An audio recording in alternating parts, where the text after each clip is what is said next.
Et si je vous disais que certains examens médicaux que vous faites par précaution après 70 ans pourraient en réalité accélérer votre déclin, augmenter vos douleurs, voire écourter votre vie?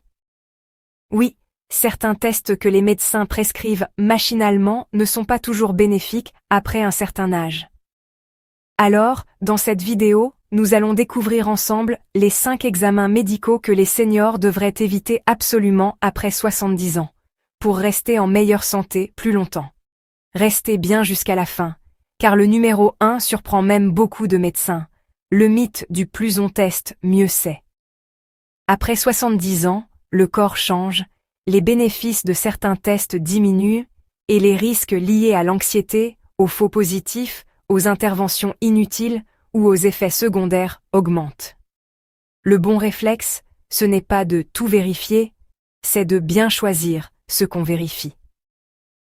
5. La coloscopie systématique. Pourquoi éviter?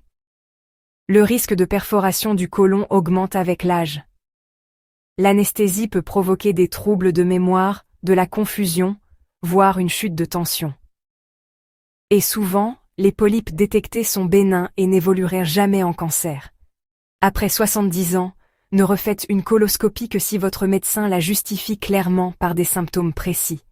Saignement, perte de poids, douleur. 4. Le dépistage du cancer de la prostate, PSA. Pourquoi? Parce que le taux de PSA augmente naturellement avec l'âge, sans que cela signifie forcément cancer.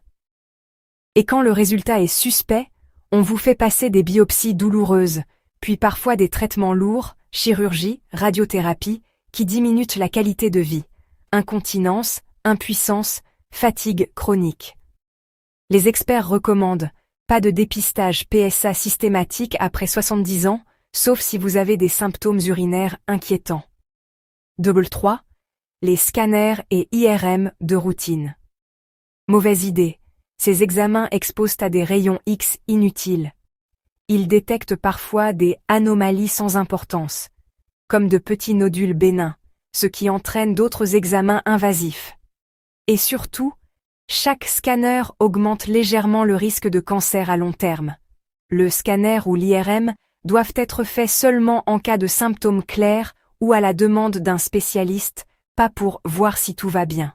2. Le dépistage du cancer du poumon chez les non-fumeurs. Pourquoi les éviter? Les faux positifs sont très fréquents. Les traitements agressifs, chirurgie, chimio, peuvent être dangereux après 70 ans. Et la plupart des nodules trouvés sont bénins.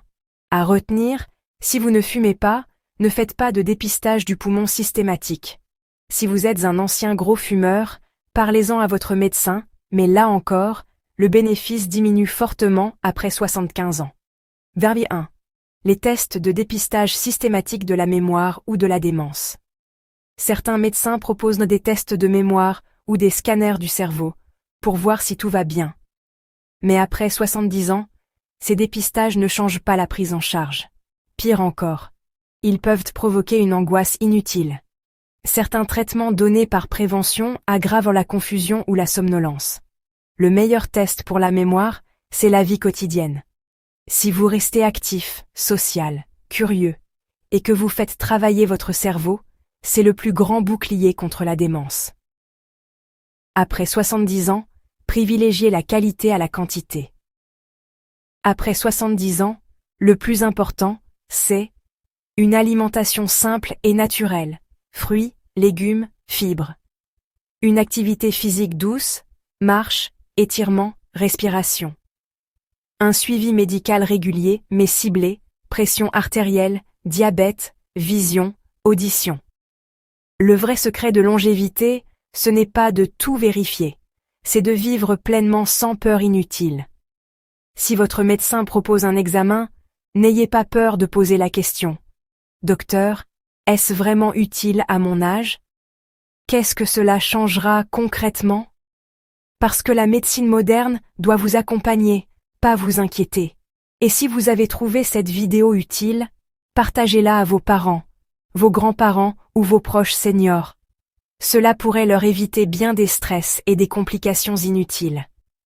Abonnez-vous à la chaîne Nature et Vitalité Senior pour recevoir chaque semaine des conseils de santé naturelle, de longévité et de bien-être. Et surtout, prenez soin de vous, naturellement.